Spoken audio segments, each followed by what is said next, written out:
Bonsoir à tous, nous sommes le vendredi 5 octobre. Bienvenue dans cette nouvelle édition du journal de Canal 32. Voici les titres. À la une, le groupe Soufflet. Le céréalier de Nogent-sur-Seine inaugurait hier ses nouveaux équipements de recherche. Une inauguration en présence notamment du ministre délégué chargé de l'agroalimentaire. Le nouveau lieu dédié aux chercheurs est spécialisé dans le domaine des agro-ressources. Visite guidée dans un instant. À suivre aussi le portrait d'une Auboise touchée par la maladie de Parkinson. Marie-Noël est atteinte depuis 12 ans par cette maladie qui affecte le système nerveux. Nous la suivrons dans son quotidien, un reportage dans le cadre d'une conférence organisée à Saint-André-les-Vergers. Et puis il y aura du football. Demain, les Troyens seront en Corse pour y défier Bastia au classement de Ligue 1 avant cette 8e journée. L'Estac est dernière avec 2 petits points. Les joueurs de Jean-Marc Furlan sont loin d'être favoris. Jamais une équipe professionnelle troyenne n'a gagné à Bastia. Mais on débute donc ce journal par l'inauguration hier à Nogent-sur-Seine des nouveaux équipements de recherche du groupe Soufflet. Il s'agit d'un nouveau centre de recherche et d'innovation ainsi que d'une halle technologique de recherche. C'est un investissement important pour le céréalier. Avec cet équipement de pointe, aux chercheurs désormais de trouver des solutions industrielles pour l'avenir, notamment dans le domaine des agro-ressources. Aurélie Juignet et Martial Roche ont suivi cette inauguration en grande pompe. Le reportage. Un ministre, un député, le préfet, les présidents de régions et de départements, tous les représentants des pouvoirs publics concernés avaient fait le déplacement pour découvrir les nouvelles installations du groupe Soufflet à Nogent. 3400 mètres carrés de laboratoire de biotechnologie consacré à la fermentation en milieu solide, une technologie qui trouve son application dans l'alimentation animale et humaine, mais aussi dans les biocarburants ou le remplacement naturel de produits chimiques comme les phytosanitaires, les colorants ou les arômes.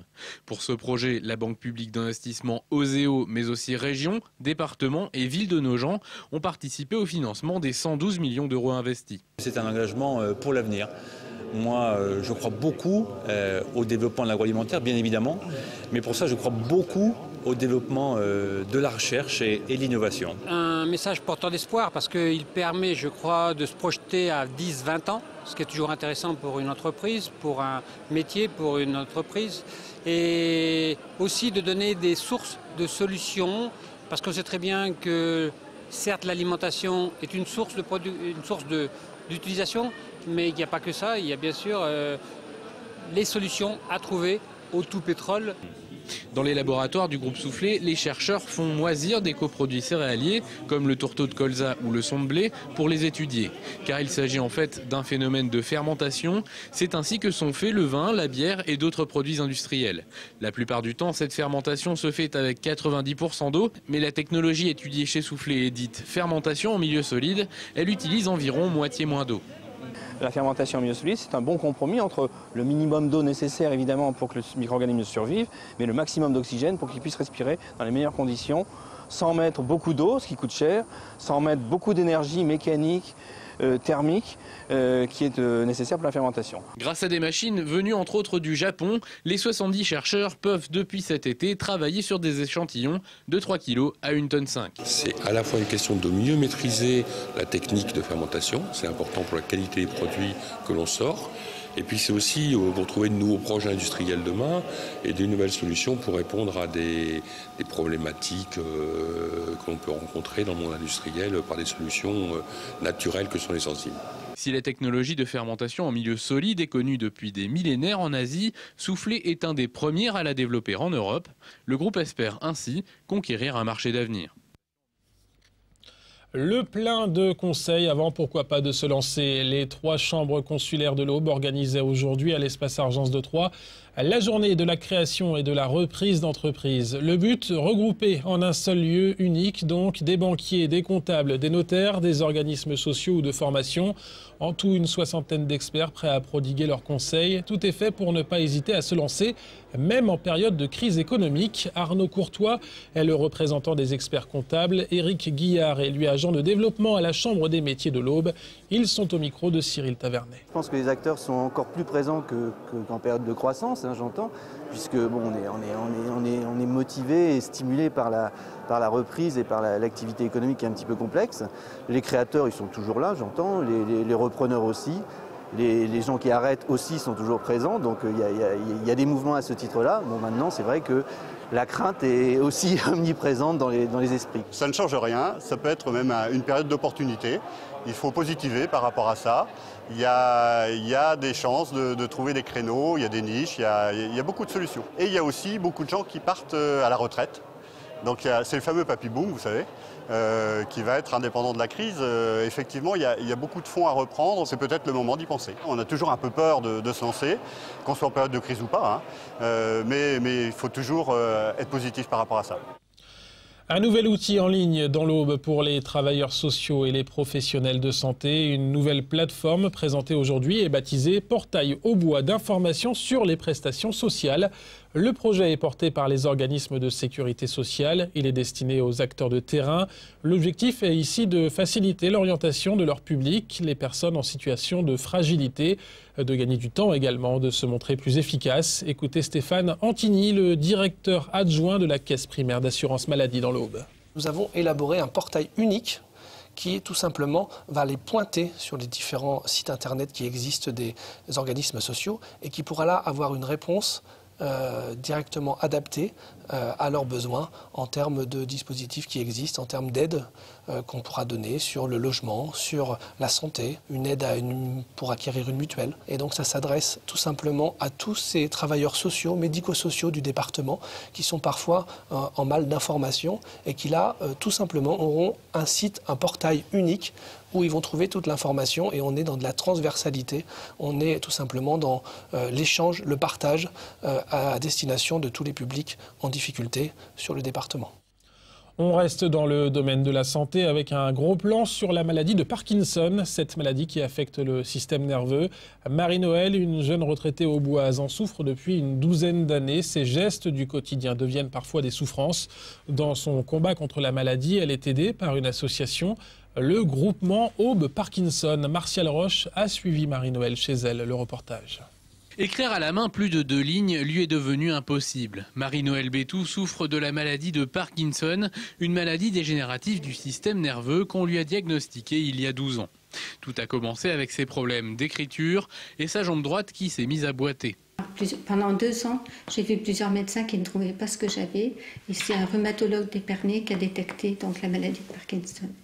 Depuis, elle prend des médicaments 6 fois par jour et suit des séances de kinésithérapie. Le traitement lui permet de freiner les symptômes, mais elle n'est plus capable de faire certains gestes du quotidien. J'ai une aide ménagère parce que, par exemple, faire les carreaux, je ne peux plus monter sur un escabeau, je suis déséquilibrée, donc je ne peux plus le faire. Je ne peux plus me baisser non plus. Pour me baisser, ça va, mais j'ai du mal à me relever.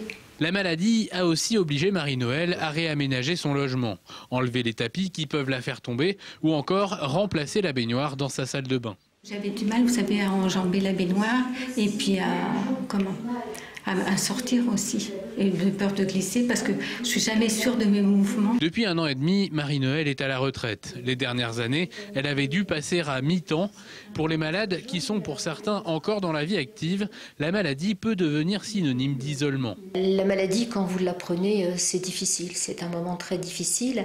Alors soit vous arrivez à intégrer et puis vous dire tant pis, j'ai pas le choix, il faut apprendre à vivre avec, soit vous l'intégrez pas du tout et vous restez enfermé. Vous restez enfermé parce que vous voulez pas que les gens vous voient, vous voulez pas montrer que vous êtes parkinsonien, comme si c'était une maladie honteuse.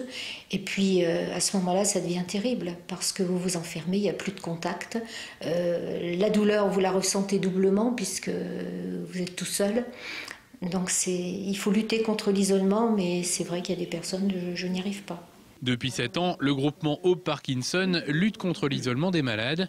Il regroupe une 60aine d'adhérents.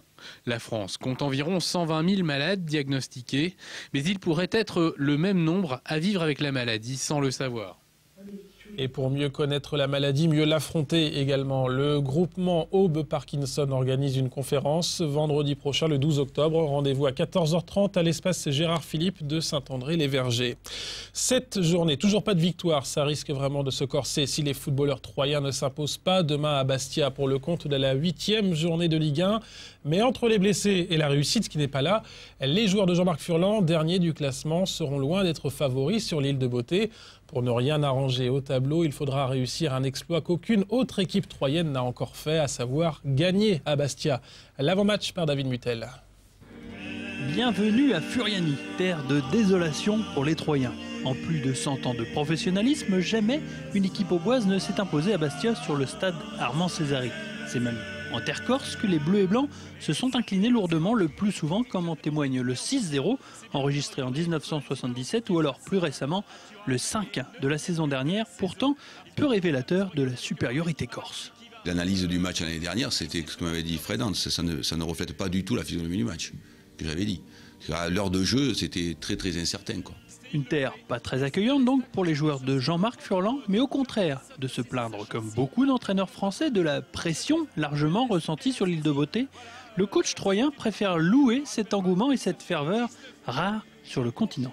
Moi j'aimerais bien mettre la même ferveur, la même ambiance et le même truc que ici à Troyes, ça serait sympa pour tout le monde. Mais il faut avoir du caractère, hein, il faut pas, évidemment. Hein.